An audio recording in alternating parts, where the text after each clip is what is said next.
За миний мэргэжлийн онцлог бол нүүр бодолтоор тухайн хүний хүсэж байгаа төр төрхийг бүтээх, өөрт байхгүй төр төрхийг бас будгаар бүтээх. Энэ бол мэргэжлийн онцлог.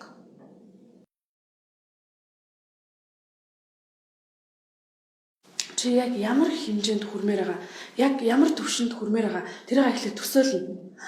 Дээрэс нь энэ хүн харахад одоо гараараа хийдэг харагдаж байгаа шүү дээ, тий. Гэхдээ энийг бол тархиндаас болох нь хамгийн нэгдүгээр.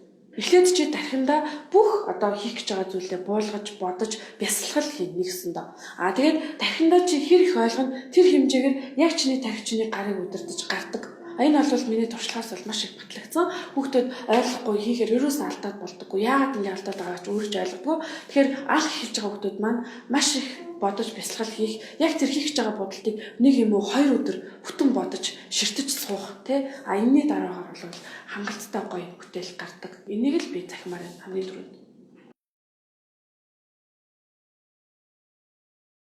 Сошиал медиа бол одоо миний ажлын одоо хамгийн номер 1 хэрэгсэл байгаа. Ерөөсөө би бол одоо өөрийнхөө бусдад таниулах, өөрийнхөө хийсэн ажлаа таниулах, бусдад мэдээлэл өгөхдөө ганцхан сошиалор явуулдаг. Одоо телевиз, радио, сонин сэтгэл бол ашигладаг. Одоо анх эхэлсэн одоо ч гэсэн сошиалор явагдаж байгаа. Ажлын хамгийн том одоо хэрэгсэл байгаа.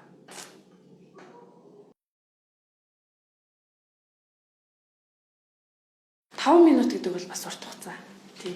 Ер нь бол яарсан үедээ 5 минут амир ихтэй байдаг байхгүй юу? Тэгэхээр би 1 минутанд юм уу эсвэл 30 секунд бодолт хийхэд бол надад бэж үнгийн уруулын будаг хайлайтер 2 л хэрэгтэй. Хайлайтераар бүх нүрээ будлаа, бэж үнгийн уруулын будгаар уруулаа нүдээ будна.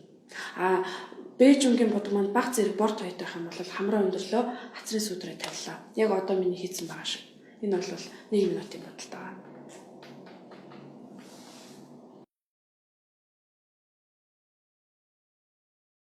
Эргээд харахад бүх эмэгтэйчүүд ямар ч төрхтэй байсан хамгийн гой цогтөг нь бол Мэрлийн Монрогийн л бодолт. Тэр үеийн бодолт бол хизээч модноос гарахгүй, хизээч уйдахгүй, хизээч зохимжгүй харагдана гэсэн ойлголт байдгүй.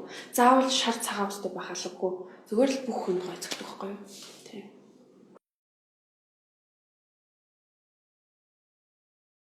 Хэрвээ надад тийм боломж ирэх юм бол би хамгийн түрүүнд адреналимыг бодно. Яагаад гэвэл би адреналимагийн зүгээр харцсан тэр одоо гой төрх, гой бие биш байхгүй юу? Ерөөсөө л тэр хүний бүх одоо гой сайхан харцсандаа байдаг. Харцаараа одоо тэр хүмүүсийг байлдан дагуулдаг. Би өөрөө ч гэсэн бодолт хийхдээ шинэ бодолт гаргахдаа адреналимагийн будаггүй царайнуудыг маш их ингэж харж иж тэндээс асар олон санаанууд төрж урган гардаг ийм хүн байгаа. Тийм болохоор зэрэг боломж олдвол би адреналимаг бодох хүсэлтэй байна.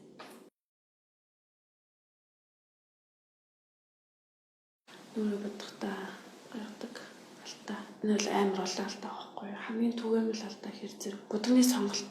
Энэ дээр бол маш олон зүйлийг тайлбарламаар байгаа боловч энэ бүх алдаануудыг ингэ шүүгээд үзэхээр гол үндэс нь будагны сонголт байгаа байхгүй юу? Мэдээж хэрэг бүх хүмүүс мейкап артист биш учраас тэгсэн мөртлөө бүх эмэгтэйчүүд бүх насандаа будах шаардлагатай байдаг тий. Тэгэхээр зэрэг энэ дээр хамгийн гол нь зөв будаг сонгох. Будагны бүтэц өнгө хамгийн чухал байгаа байхгүй. Тэгэхээр будгаал зөв сонгох нь хамгийн зөв гэж бодож байна.